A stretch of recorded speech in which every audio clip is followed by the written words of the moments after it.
Hello, my name is Chrissy Champagne. You are listening to Residue, a true crime podcast dedicated to keeping you paranoid. If you were to ask me, what is the first case you ever heard that really, propelled my paranoia? And that was the case that I'm going to be talking about today. This is the case of Missy Avila. And back in the early 90s, when I was about 15 years old, there was a made-for-TV movie called A Killer Among Friends, starring Tiffany Amber Thiessen as Missy. Now, the minute I saw this movie, I was just mind blown that friends could do this to each other. And this was the start of my fascination with true crime.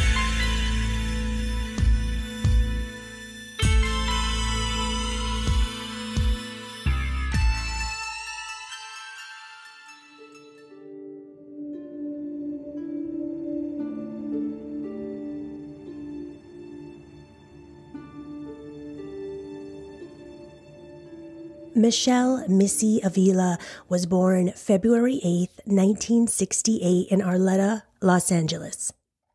Missy's mother, Irene Avila, was ecstatic, over the moon that she had finally given birth to a baby girl. Missy had 3 older brothers at this point.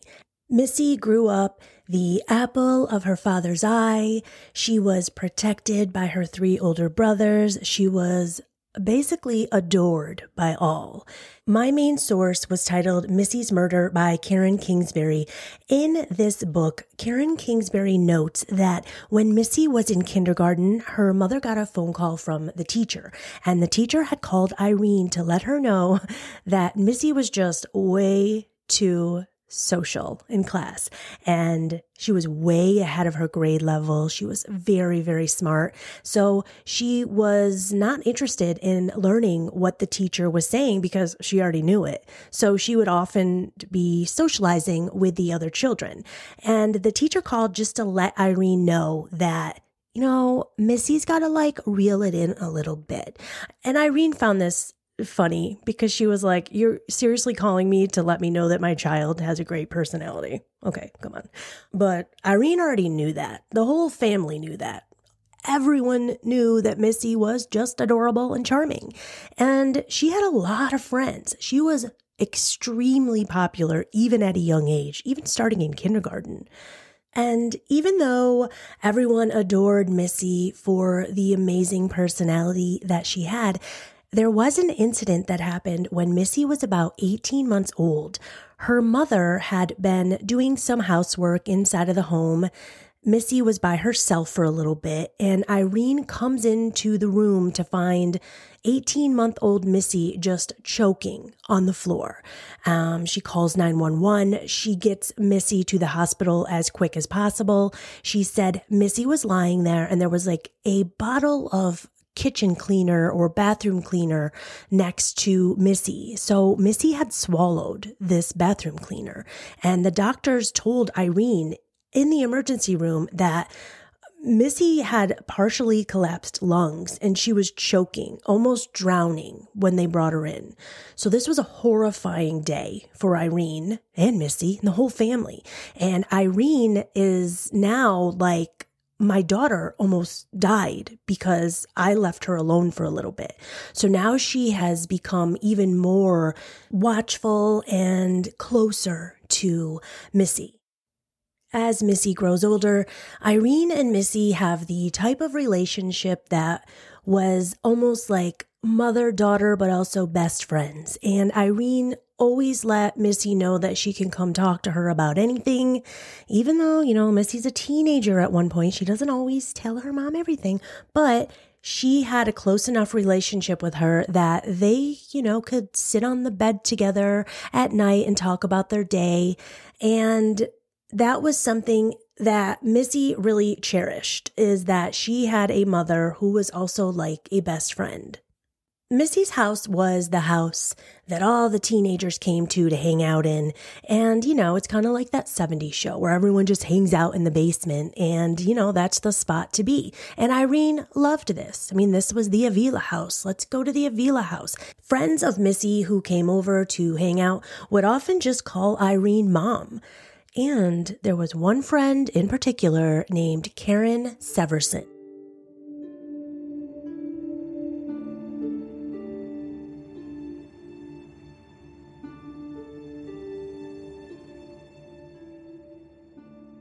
When Missy was 8 years old, she met her new best friend, Karen Severson. I've heard conflicting stories as to how the two met at 8 years old. But how do we all meet at 8 years old? We meet because we all live in the same neighborhood. In the book, Missy's Murder, the author Karen Kingsbury describes that Missy was sitting in class one day and a new girl walked in and everyone was kind of giving her dirty looks, being kind of rude. So Missy befriended Karen and the two of them walked home hand in hand, and Missy brings Karen home to meet Irene. I do want to stop and point something out really quickly. Now, even though I have my own opinions on some of the people in this story, the book and the made-for-TV movie do not want you to forget how unattractive Karen is. They will consistently tell you in this book in random weird spots like this part as they go into the house and Missy is introducing Karen to her mother Irene. The author writes, "This little girl wasn't very pretty, but she seemed nice." Like, when have you ever met one of your children's friends and you're like, ew, that girl's ugly? It's so rude. And you know what? I get it. Karen isn't the greatest human being in the world. She's probably the absolute fucking worst human being in the world. And that's another thing. If you don't like when I swear, you're going to have to stop listening to this when I start talking so much shit about Karen. So from 8 years old on, Karen is living this lie with her best friend, Missy. Best friend in quotations, because Karen is just mad jealous of anything that Missy has. Missy has the family, the greatest mother ever, the looks, 3 older brothers. Missy has every boy in town wanting to date her. Men were just like falling at her. And, Tiffany Amber Thiessen played her in a made-for-TV movie, and they did a pretty damn good job with that casting because Missy was just like that. Picture Kelly from Saved by the Bell. There's Missy.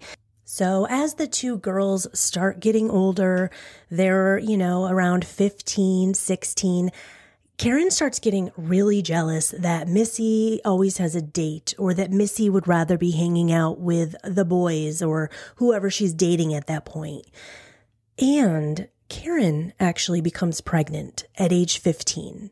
So this sort of creates a divide between the two best friends because Missy confided in her mother that she was worried about Karen being pregnant at such a young age because their friendship was going to suffer. She thought, Mom, I'm not going to have my best friend anymore. We're going to have a baby. And now, Irene, Missy's mother, was like, honey, this is your best friend. You have to stand by her. We will do whatever we can to help her raise her daughter.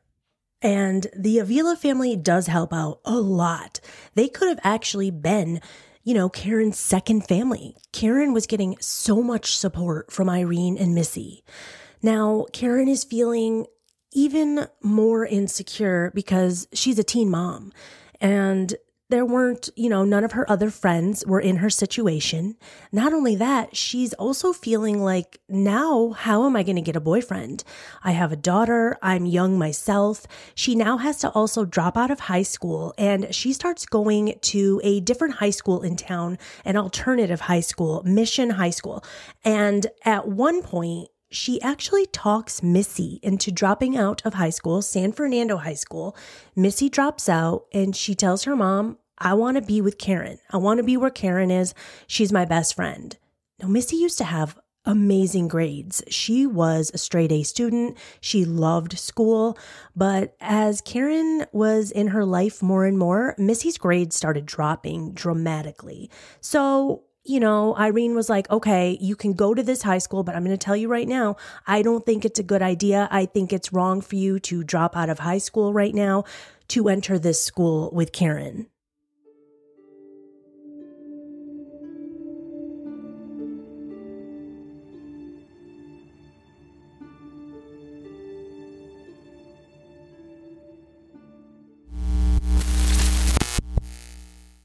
Interrupting this episode of Residue to introduce you to a new true crime show that I know you're going to enjoy. Hello, Twisted Humans. Do you find yourself wanting to know more about the latest murder, conspiracy, cult, or haunting? Then this is the podcast for you. In 1952, there was a record high of UFOs reported.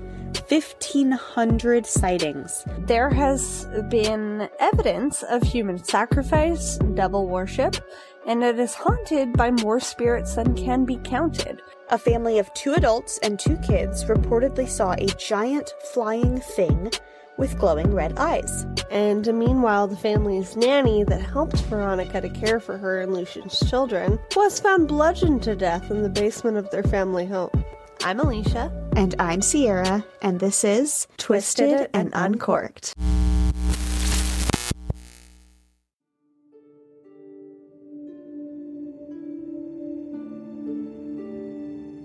Missy and Karen are now in their junior year of high school, and Missy starts dating a guy whose name is Randy.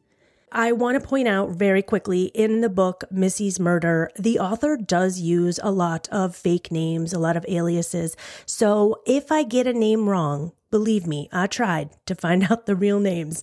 And that lead detective, who they call Catherine Scott in this book, I looked everywhere to figure out if that was her real name, because that detective is a badass.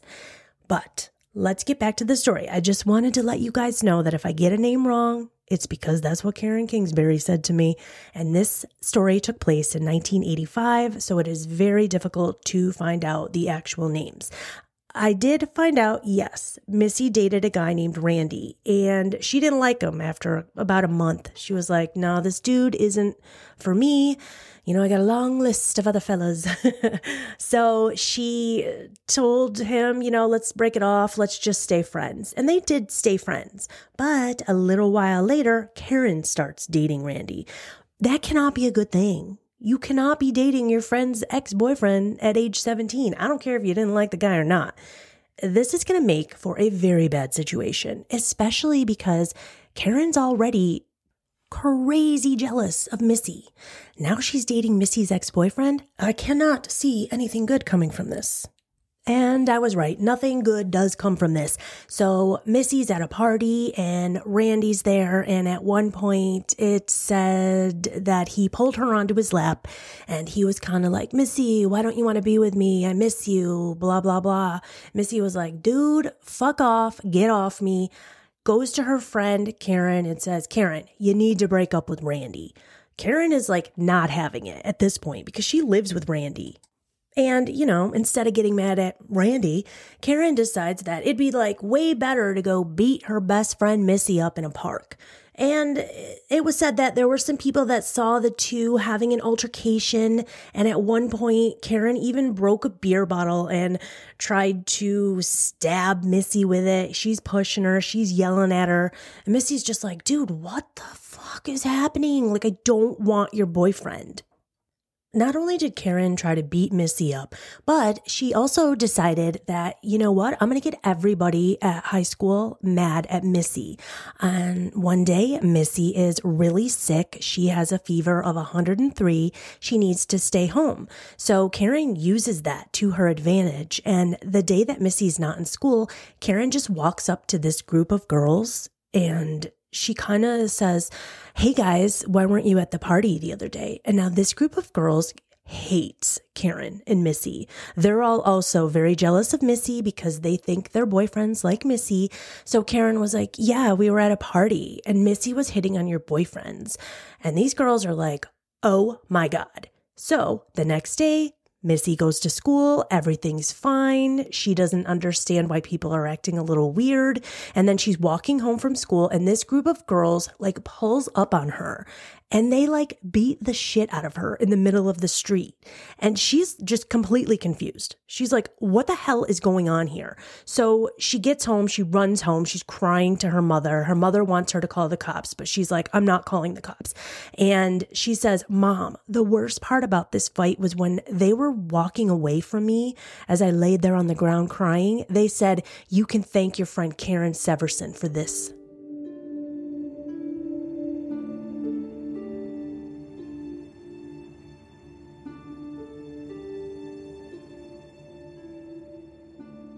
Karen sounds like a pretty bad person right now, right? Just wait, it's going to get worse. At this point, if this happened to my kid, I'd be like, you're done hanging out with Karen. I'm sorry, but you are. But guess what?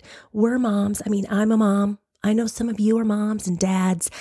I know when my kid started to become a teenager, it's really hard to tell them what they can and can't do. And you also don't want to cross that line where you're forbidding them from doing something, because then, you know what?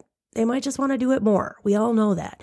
So Irene is basically like, okay, let's proceed with caution, because Karen has been your best friend forever. This can't be true. This cannot be true. She did not get these girls to beat you up.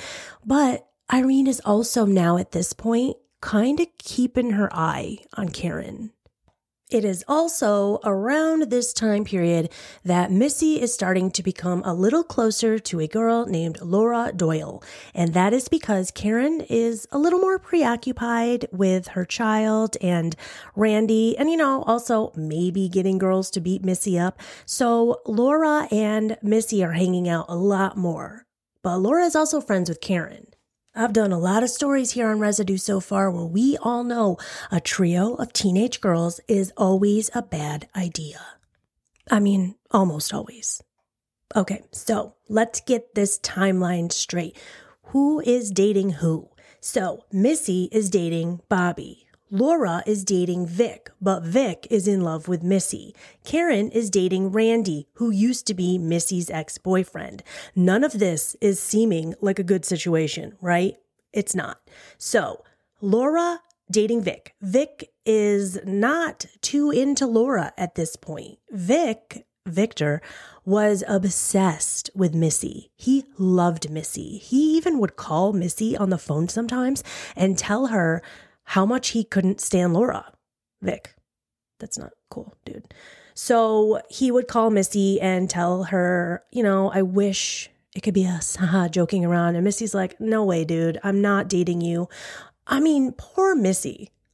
She's not asking for this attention from these guys, but they're giving it to her. Now, she is going to get into a little argument with Laura. I'm not quite sure what that argument was about, but they were fighting a little bit. I think it was because Laura could kind of tell that her boyfriend was digging Missy. So Laura was kind of backing off of her relationship with Missy a little bit, and she was getting more into gossiping with Karen.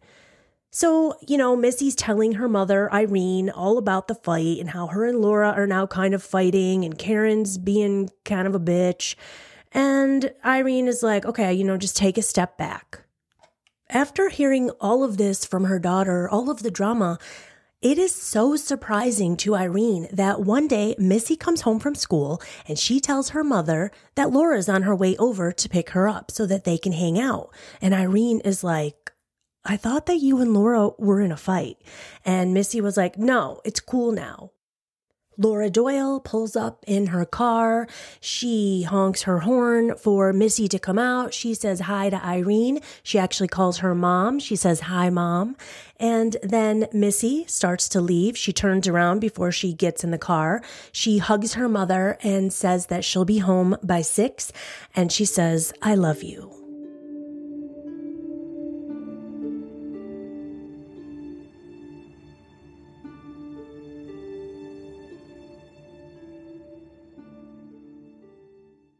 $6 p.m. would come and go. 7 o'clock, 8 o'clock, no sign of Missy. Irene is frantic. She's starting to worry. You know that mother's intuition. The phone rings in their kitchen. Irene answers it, and it is Laura Doyle. And now Laura's like, hey, Irene, is Missy home? And Irene is like, what are you talking about? Missy is supposed to be with you. You guys said you were going to be home by 6 o'clock. And then Laura just nonchalantly says, oh, yeah, but I had to go get gas, and we saw a blue Camaro full of guys. And Missy said, let me hang out here and talk with them while you go get gas. Laura says when she came back, Missy was nowhere to be found.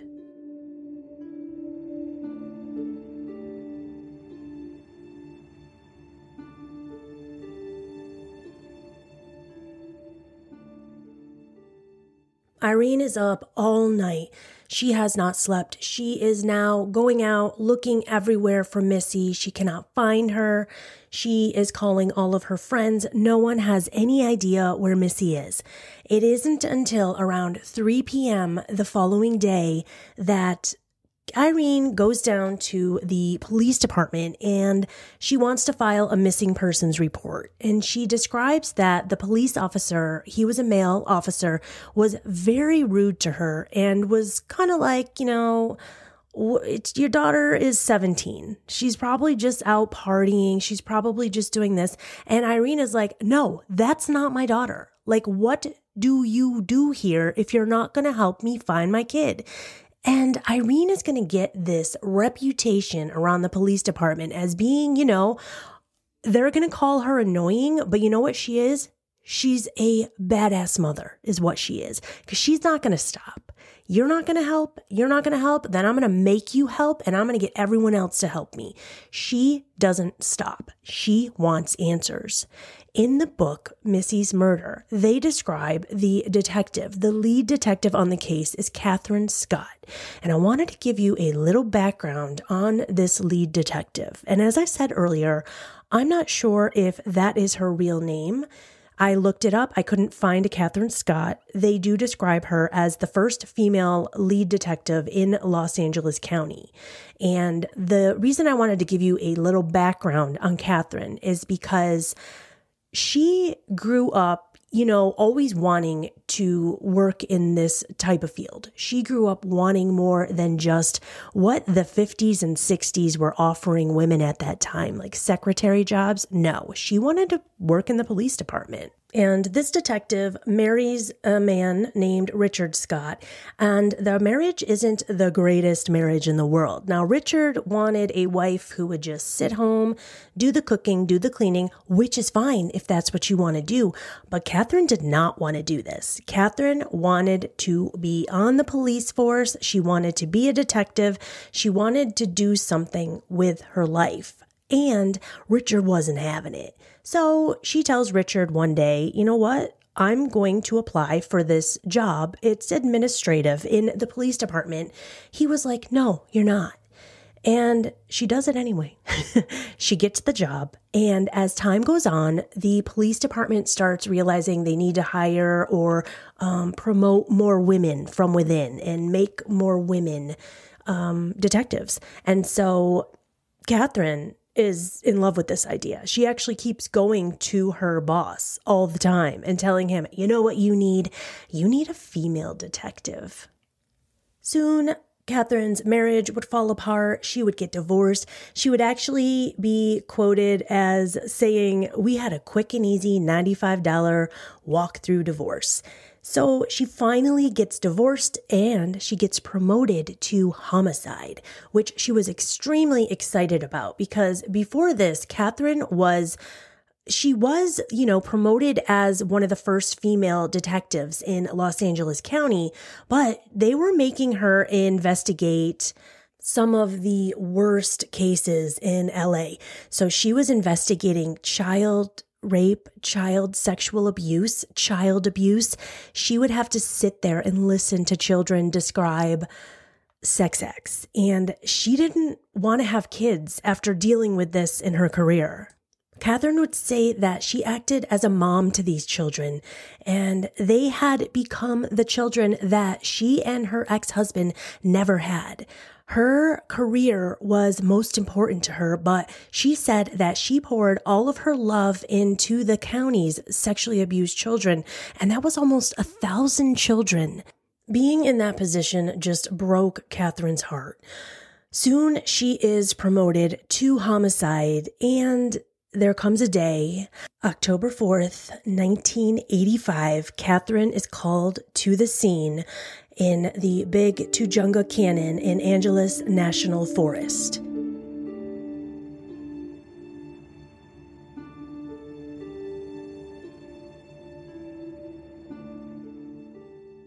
Detective Scott would arrive to the forest to find the body of a young girl lying face down in the creek, her hair all around her in the water, chopped off, strands of hair just floating around her, and there would be a 100-pound log on top of the girl's neck as she lay face down in the water. This was 8 inches of water. Her hands were tied behind her back, and her purse lay next to her in the water. The detective lifts up the purse, and there is a wallet inside with a high school ID that read, Michelle Avila. The detectives now have the task of going to the Avila home and telling Irene Avila that her only daughter was just found murdered.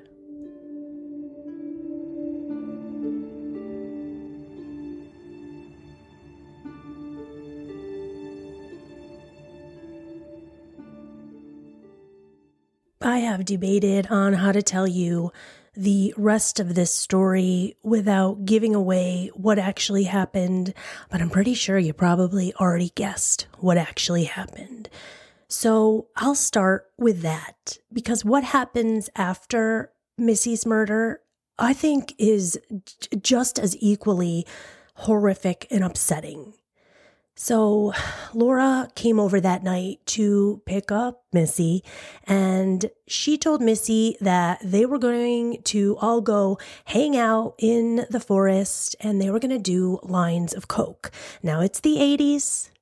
There's no judgment here. Everyone was experimenting, and these girls were going to go hang out and get high. And I'm not really good with drugs. Like, is doing coke getting high, or is that just weed? I don't know. I'm such a nerd. Okay. Anyway, so the girls are going to go out, hang out. Missy thinks this is awesome. Her friends want to hang out. Everything is back to normal. Missy would be driving with Laura, and then Karen would be following behind with another girl named Eva Chirumbolo. So Eva has no idea what's going on. She doesn't know that everyone's mad at Missy. She's just along for the ride here. So the 4 girls arrive, and what happens is that Laura gets out of the driver's seat, and then Karen gets out of the driver's seat of her car, and the two start fighting. They start hitting each other and punching each other and yelling, and Missy runs over to stop them, and she's like, "What is going on? Why are you guys arguing?" And the two turn on Missy, and they say, "We're not mad at each other. We're mad at you, you little bitch." And they just start beating her. They are beating her. Karen takes a pocket knife out, switches it open, and she starts grabbing Missy by the back of the hair, pulling her towards her, and then just chopping her hair off with this knife, just chopping it and throwing her hair. And at the same time, Laura is just punching Missy in the face. Missy is hysterically crying. Eva is just standing behind, also having a panic attack. She doesn't know what to do. She's scared of these girls. She doesn't know how to help Missy. Missy's begging Eva to help her, like, do something, help me. And Eva just runs away. She just takes off. So Missy is pushed into the 8-inch creek water face first. It was said, I believe, that maybe Laura pushed Missy and she fell over, landed in the water face first. The 2 girls get on top of her. They're holding her hands behind her, and they're shoving her face into the creek. Karen will forever deny that she had anything to do with picking up this log, this 100-pound log, and putting it on top of Missy. Karen claims that she kicked the log. She knocked it loose, in her words, and that's when Laura grabbed the 100-pound log, placed it on top of Missy's neck. And then the two girls, they kind of laughed, and then they just took off running.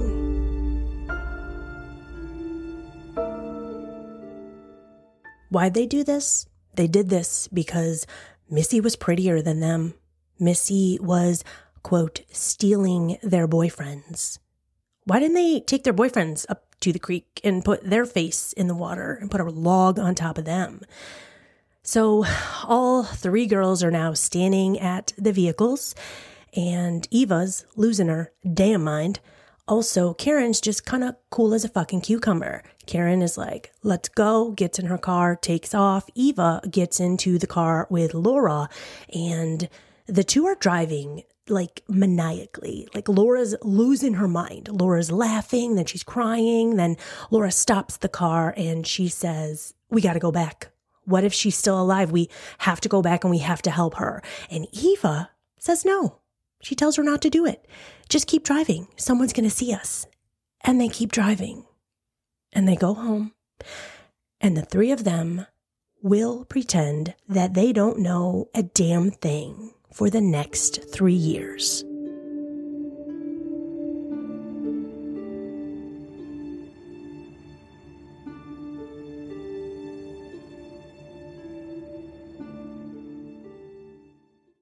Both Karen Severson and Laura Doyle would attend Missy Avila's funeral.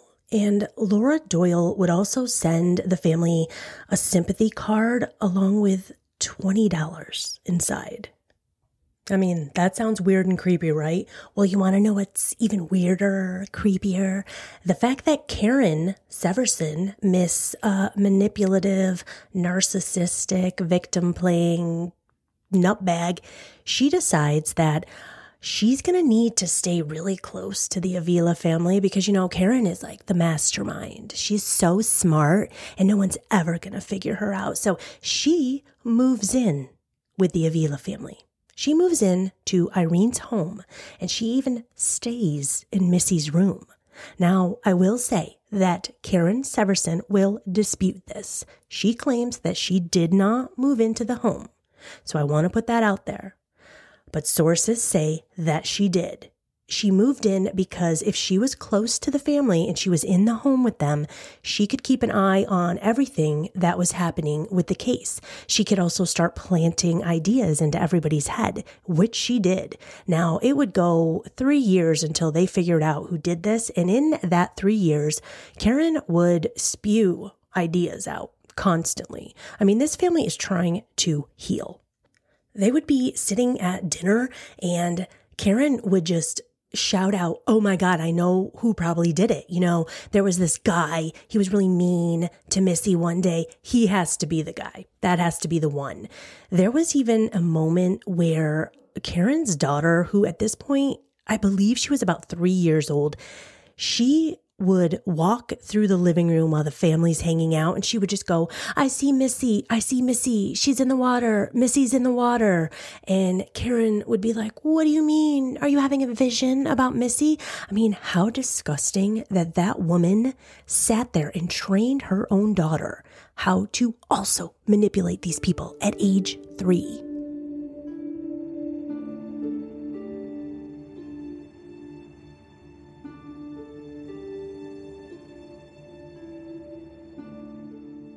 Within these 3 years, there comes a point where Karen actually starts attending beauty school and she decides that she wants to become a beautician.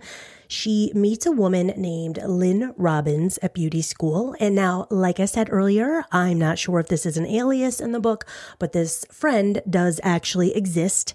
So this friend had a situation happen in her life also.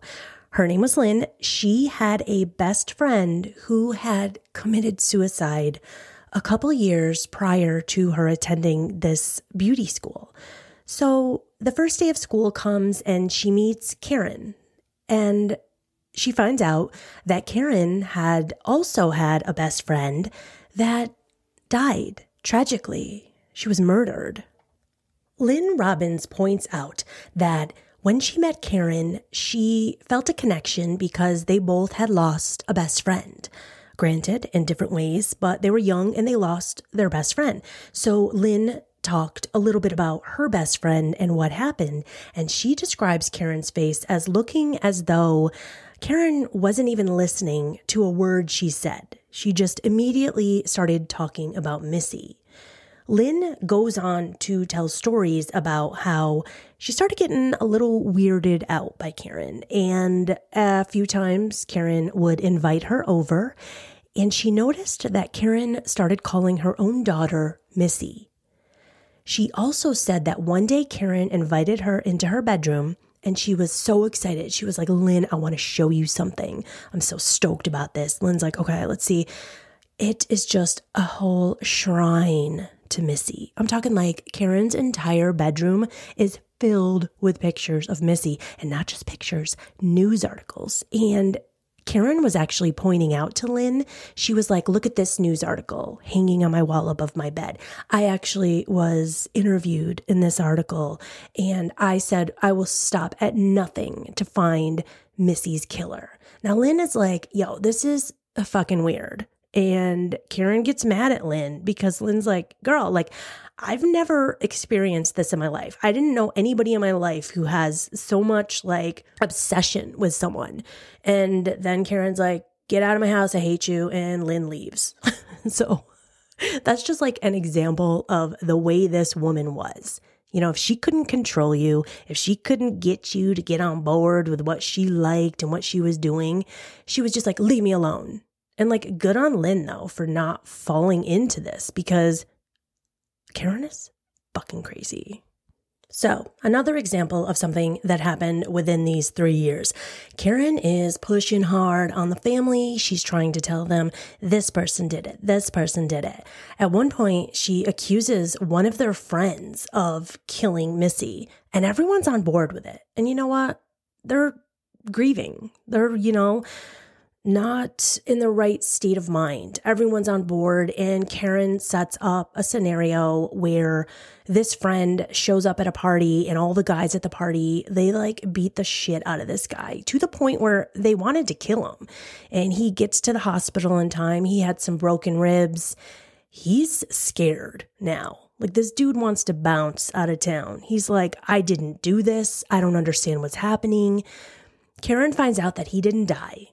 And now she sets up a separate situation where she wants her friends, she gets 2 guys to go out and find him at his apartment. And when he gets home from work, she wants them to shoot him. And then she tells them, I also want you to pour pool acid all over his body, bury him in the woods, and I want you to cut off his pinky and give it to me. And now these guys are like, yo, what the fuck? I'm not doing this.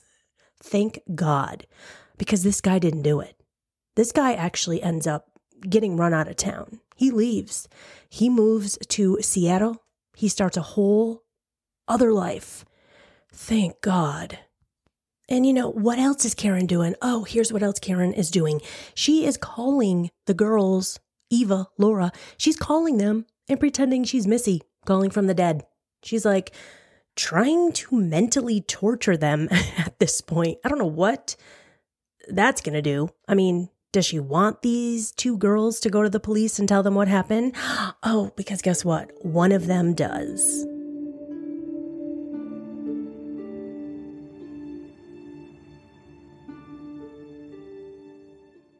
One of the girls involved in Missy's murder actually ends up having a horrible thing happen to one of her family members. Her brother commits suicide, and she witnesses the impact that it has on her entire family, and it's too much for her to bear now at this point, and she goes to the police and tells them everything that happened on that day, October 1st, 1985. That girl would be Eva Chirambolo, and she would tell the investigators everything that those girls did to Missy on that day. Eva would not be arrested, but Karen Severson and Laura Doyle would be arrested and charged with first-degree murder. Karen's entire little game she was playing is now fucking done. She is going to jail, and there is nothing that she can do about it. Irene Avila would be completely heartbroken. She was quoted, "Karen Severson led us on a campaign of misdirection and obfuscation. She was directing friends and families to conduct fruitless searches based on lies and misstatements."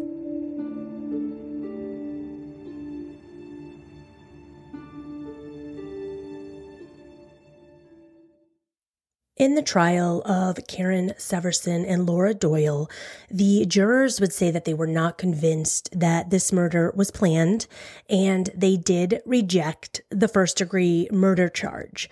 But in March 1990, the jury did find both women guilty of second-degree murder, and both women were sentenced to 15 years to life.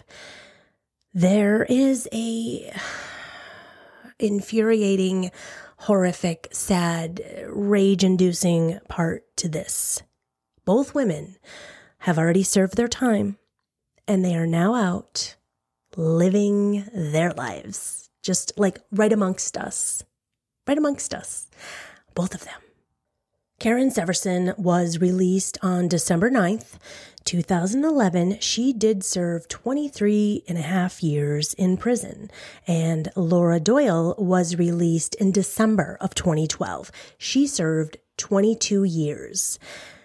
Karen Severson decided that, you know what, I'm going to write a book about this, because why not? Make some money, tell my side of the story. And I want to read you a little bit about the synopsis of that book. This book is called Hope Beyond the Fences, and she goes by a pseudonym Kay Crane. The back of the book reads, "This book takes you on a journey from childhood to severe teenage rebellion, from serving nearly a quarter of a century incarcerated for the murder of a childhood friend to becoming an incredible vessel used by God both in and out of prison to spread his gospel and to give him glory. This story offers hope to those who think life is hopeless. No one knows a person better than the person herself. I have heard stories about my life, none of which were remotely true. But God has a plan, and the Holy Spirit compelled me to write about my life, sharing the truth and giving God the glory for how he transformed me from a monster to a minister. A rebel to a reverend, and danger to a doctor. What? Today I am a servant of the Most High God, living my life to bring him glory. I enjoy my family, friends, and everything the Lord calls me to. I continue to paint, write, and even write songs occasionally. Karen, what the fuck are you talking about? Is this your book? Are you like your diary? What the fuck? I don't even want to keep reading it. It's stupid.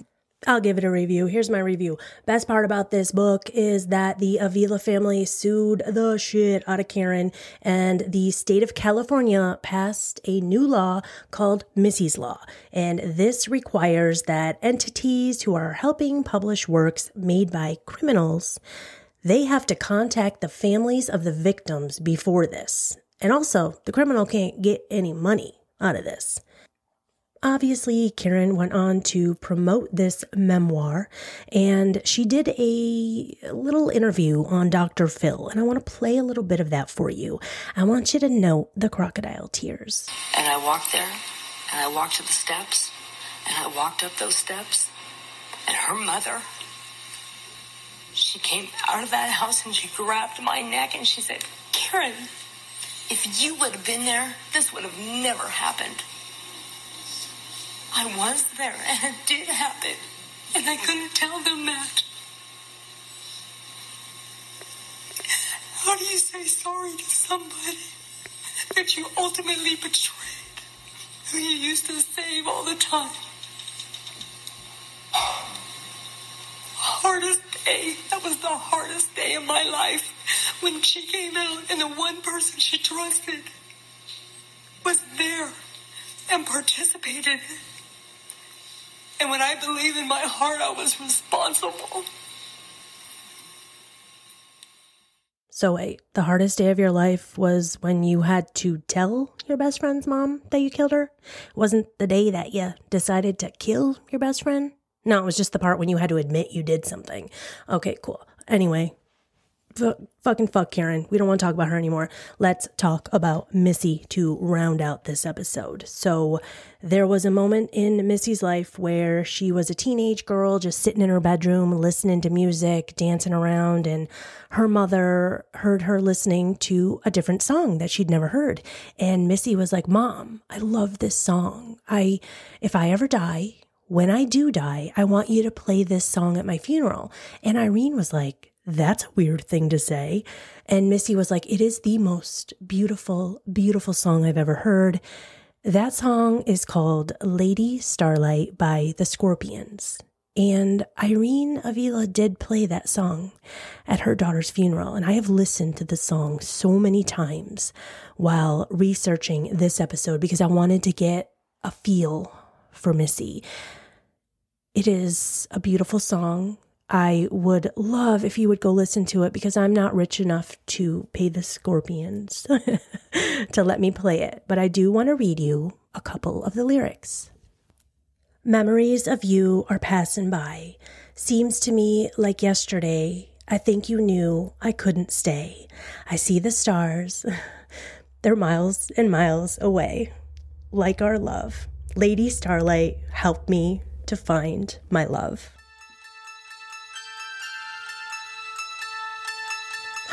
Goodness, I cry a lot when I do this show. I've listened to that song so many times and I never read the lyrics out loud, and I just thank you. Thank you for listening to another episode of Residue. I appreciate you all so very much. As always, you can find me on Instagram at Residue Podcast, on Facebook at Residue, a true crime podcast. Or if you wanted, you could just share my stuff with your friends, share it on social media, leave a review, email me, DM me, tell me about any stories you want to hear, anything that I haven't covered or haven't heard. And you know what I want you guys to do? I want you all to stay safe and stay paranoid.